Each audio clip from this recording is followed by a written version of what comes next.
জয় মা শ্যামসুন্দরী। আমি বেশ কিছুদিন আগে চলে গিয়েছিলাম কলকাতার অন্যতম কালী মন্দির, যেটা সুখিয়া স্ট্রিটে অবস্থিত, জীবন্ত কালী নামে। মা যে এখানে জীবন্ত তার প্রমাণ মা তার লীলার মাধ্যমে ভক্তদের সাথে করেই চলেছে। মা যেহেতু আতপ চাল ও কাঁঠালি কলা খেতে খুব পছন্দ করেন, আমি যথারীতি আতপ চাল কিনতে যাই এবং দোকানে গিয়ে বলি আমাকে 100 চাল দিতে।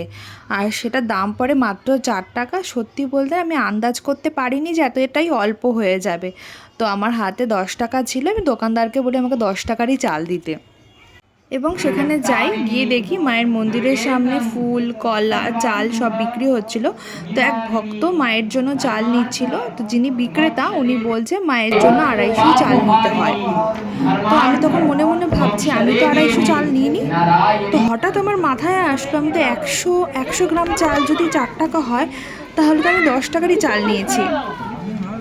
হয়তো ঘটনাটা সামান্য হতে পারে, কিন্তু আমার কাছে আশ্চর্য থেকে কম না।